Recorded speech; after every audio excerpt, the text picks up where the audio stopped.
లక్ష్మీదేవిపేట గ్రామం. మా అత్తమ్మను రాజనోజు రమాదేవి మా మేనత్త హాస్పిటల్ తీసుకురావడం జరిగింది. పక్షవాతం వచ్చింది.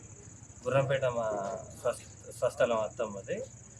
పక్షవాతం వచ్చి హాస్పిటల్ తీసుకొస్తే మంగళవారం నాడు ఈవినింగ్స్ అలా వస్తే ఇక్కడ అడ్మిట్ అయిన తర్వాత next day morning afternoon around 1 o'clockకి స్కానింగ్ చేయాలని రేడియాలజీ డిపార్ట్మెంట్కి వాళ్ళే ఒక అటెండెంట్ లేకుండా ఎవరైతే పేషెంట్తో ఉన్నారో వాళ్ళకి ఎటువంటి ఇంటిమేషన్ లేకుండా వాళ్ళే తీసుకొని వెళ్ళిన తర్వాత రేడియాలజీ చేయడానికి బంగారం ఉండకూడదు మెల్లో అని వాళ్ళే తీసి ఎక్కడ పెట్టారో తెలియదు.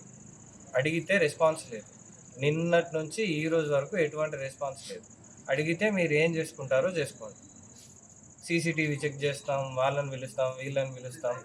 ఒక వన్ డే ఇలానే మార్నింగ్ నుంచి ఈ రోజు ఈవినింగ్ వరకు. ఈరోజు నేను ఇంటిమేషన్ చేసుకొని ప్రెస్ వరకు రావడానికి ఇంత బాధపడడానికి కారణం ఏంటంటే ఎటువంటి రెస్పాన్స్ లేకపోవడం. ఇందుకు మించి మేము బంగారం అడిగిన విషయం పక్కకు పెడితే ఐసీయూలో ఉన్న పేషెంట్ దగ్గరికి ఒక అటెండెంట్ వెళ్ళడానికి వీలు లేకుండా చేశారు. 1, 2 పేషెంట్ దగ్గరికి వెళ్ళి ఉన్న నర్సులు ఎవరైతే డిపార్ట్మెంట్ వాళ్ళు ఉన్నారో వాళ్ళు బంగారం నువ్వేడబెట్టినామమ్మా కింద మీ వాళ్ళు ఎత్తాలని ఆమెను మానసికంగా వేధించడం. మాకు బంగారం పోయింది, మేము క్లియర్, అది కనిపిస్తుంది. కానీ పేషెంట్ దగ్గరికి వెళ్ళి మానసికంగా ఇదొకటి. ఫస్ట్ థింగ్ సీసీటీవీ చెక్ చేస్తామని అంటే వాళ్ళే 100కి ఫోన్ చేసుకున్నారు. మేము 4 మాటలు గట్టిగా మాట్లాడేసరికి కానిస్టేబుల్స్ ఇద్దరు వచ్చారు, వాళ్ళు ఇద్దరు వచ్చారు. వాళ్ళు సీసీటీవీ డిపార్ట్మెంట్ మొత్తం చెక్ చేసుకున్నా కూడా దాంట్లో కనిపించేది ఏంటి? రేడియాలజీ డిపార్ట్మెంట్లోకి వెళ్ళే ముందు మెడలో చైన్ ఉందండి, బయటకు వచ్చాక చైన్ లేదు. మేము వాళ్ళను మార్నింగ్ నుంచి అడిగిన విషయం ఒకటి, చైన్ లేదు, మీ వల్ల ఎవరో తీశారు, మీ సిబ్బందిని కన్సల్ట్ చేసుకొని మాకు ఇప్పించండి. మేము ఎలాగో డిశ్చార్జ్ అయ్యే టైం అయింది, మేము అది ఇస్తే మీ బిల్ పేమెంట్ చేసుకొని మేము వెళ్ళిపోతాం. మేము మాట్లాడిన విషయం అది. ఆ విషయం మాట్లాడడానికి వాళ్ళని ఎవరిని అప్రోచ్ అయినా కూడా కింది స్థాయి నుంచి ఈ రోజు నుంచి ఒక స్థాయి అట్లా 1% మేము మాట్లాడేసరికి 8 మందితో మాట్లాడాల్సి వచ్చింది. కానిస్టేబుల్స్ వచ్చిన తర్వాత మాత్రమే ఓ సీసీటీవీ ఫుటేజ్ అయినా ఏదైనా ఒక క్లియర్ రెస్పాన్స్ అయినా, ఒక మామూలు మనిషి పక్క నిలబడితే మనం నమస్తే అన్న అని చూసే రెస్పాన్స్ అయినా వాళ్ళు ఇచ్చే పరిస్థితి అనేది లేదు.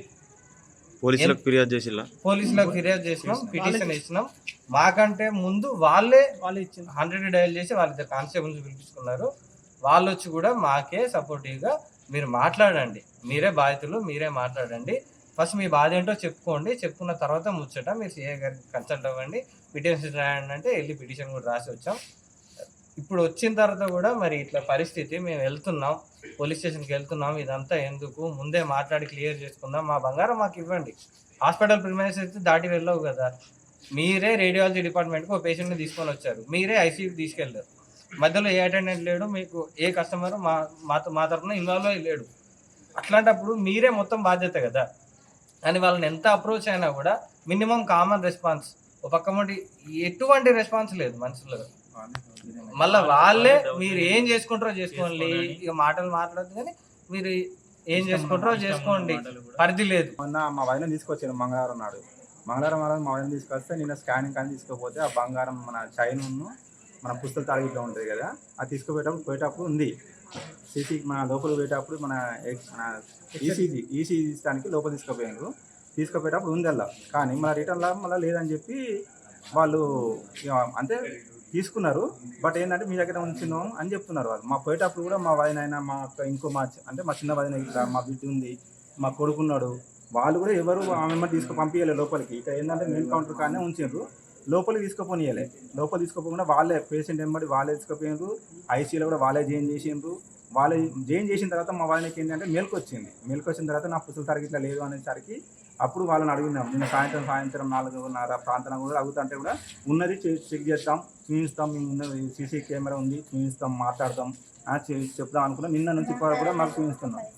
కానీ ఆఖరికి లాస్ట్కి ఏమన్నారంటే, సరే నేను ఇవాళ పొద్దున కూడా మాట్లాడుతున్నారు కదా, సరే ఏదో సెటిల్మెంట్ చేద్దాం తీయండి, మరి ఎన్ని తులాలు ఉంటుంది, ఏం కథ అని అంటే మేము మామూలుగా అప్రాక్సిమేట్ అది జోకం కదా. ఏంటంటే గుండ్లు ఉంటాయి, దానికి పుస్తల తాడు ఉంటుంది, పుస్తలు ఉంటాయి, ప్లస్ దాంట్లో గుట్టాలు ఉంటాయి, అన్నీ మన మొత్తం బంగారమే. మినిమం 1.5 నుంచి 2 తులాల మధ్యలో ఉంటుంది నాకు తెలిసి. బట్ అవన్నీ మొత్తం బంగారమే ఉన్నది, కింద ఉన్నంతా బంగారమే. ఎంత అయితే చెప్పండి మా డబ్బులు కట్టిస్తాం, ఇక సరే పోయింది అని వాళ్ళే కాంప్రమైజ్ మాట్లాడారు. సరే మాకు అవన్నీ అవసరం లేదు, మా బంగారం మాకు ఇవ్వండి అని మేము మాట్లాడినా కూడా సరే ఓకే అన్నారు. గంట 2 గంటలు అప్పటి నుంచి పోరు కూడా పొద్దున్న నుంచి. మీకు డబ్బులు ఇస్తాను ఎవరు చెప్పిళ్ళు?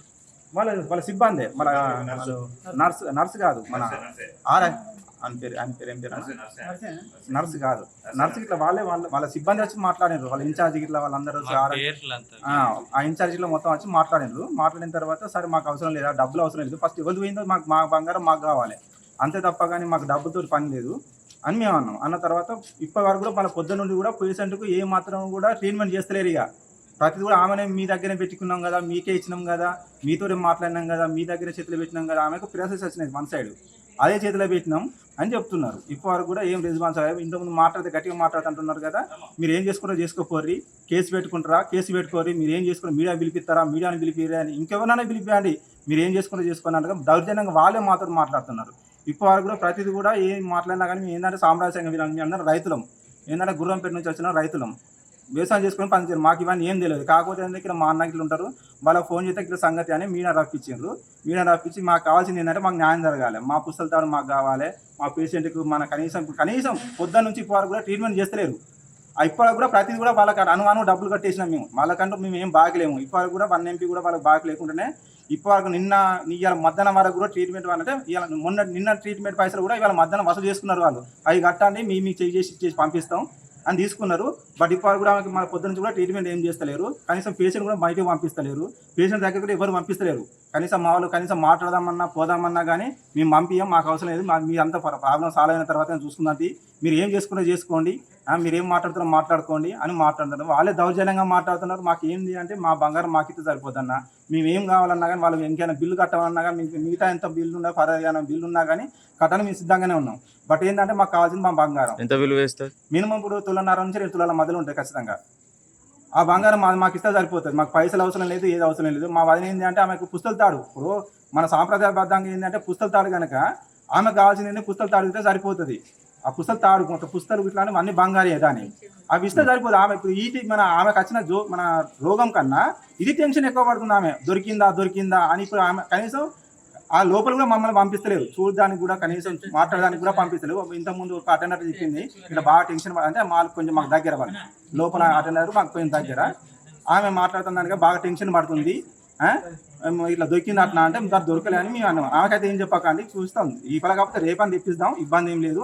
మీడియా ఉంది, పోలీస్ స్టేషన్ ఇంతకుముందు మేము ఆ కొడుకు ఇట్లా పంపించినాం, ఆ పిటిషన్ చేసినాం. అక్కడ సిఐ గారు ఫోన్ చేస్తే సిఐ ఫోన్ చేసిన తర్వాతనే సీసీ ఫుటేజ్ చేసింది, వాళ్ళే 100 డయల్ చేసిండ్రు. డయల్ చేసిన తర్వాత కూడా బట్ ఏంటి అంటే మన కానిస్టేబుల్ కూడా వాళ్ళు దౌర్జన్యంగా మాట్లాడారు, మీరు ఏం చేసుకోరి కేసు అని ఫైల్ చేసినరా, మన కేసు ఫైల్ పట్టుకొని రండి, ఫైల్ పేపర్ మీకు కేసు దాన్ని ఏమంటే FRI పేపర్ పట్టుకొని రండి, మేము చూపిస్తామని కూడా వాళ్ళు మాట్లాడినారు. బట్ ఏంటంటే వాళ్ళు కూడా SCI నుంచి మాట్లాడిన తర్వాత వాళ్ళు కూడా సహకరించారు, మాకు పోలీసులు కూడా సహకరించారు. వాళ్ళు కూడా వచ్చి మన సిఐతో మాట్లాడించిన తర్వాత అప్పుడు లోపలికి పోలీసులకు ఫుటేజ్ చూపించారు. మన పోలీసులు కూడా ఏమన్నారు అంటే పోయేటప్పుడు ఉంది కానీ వచ్చేటప్పుడు మాత్రం లేదల్లా, వాళ్ళు క్లియర్గా చూపిస్తున్నారు. బట్ ఏంటి అంటే ఆమెకు పిల్లలు వచ్చింది కనుక చేతిలో పెట్టామంటే చేతిలో పేపర్ ఏం లేదు, మన క్రీమ్ ఇట్లా పూస్తారు కదా టిష్ పేపర్ ఉంది, అది కూడా క్లియర్గా చూసిండ్రు వాళ్ళు. కానీ మా దగ్గర లేదు, వాళ్ళే సిబ్బంది ఎవరు తీసుకొని తెలియదు, కానీ మా దగ్గర లేదు అని వాళ్ళు మాట్లాడుతున్నారు. మాకు కావాల్సింది ఏంటి అంటే మాకితే సరిపోద్ది అన్న, మా పేషెంట్ కూడా ఇప్పటి నుంచి అన్నా కనీసం ట్రీట్మెంట్ చేయడానికి కూడా చేయమని చెప్పండి. మనకి ఎంత ఖర్చు అయినా పర్లేదు, ఆ ట్రీట్మెంట్ ఖర్చు ఎంతైనా పర్లేదు, ఆ ట్రీట్మెంట్ చేయించండి, జరిపేయండి. పాప మా వదిన కూడా ట్రీట్మెంట్ చేయించలేదు ఇప్పటికి కూడా, ఇవాళ పొద్దున్న నుండి ఇప్పుడు సాయంత్రం వరకు కూడా కనీసం గోలేయలే సూదేయలే ఏం వేయలేదు. ఓకేనా, అదొక చేయిస్తే మాకు సరిపోద్ది అన్న, మాకు న్యాయం చేయండి అని మేము కోరుతున్నాం. Local to global news at your fingertips, మీ చేతిలో ఒక ఆయుధం. Download Raw TV app. Media legend Ravi Prakash is back.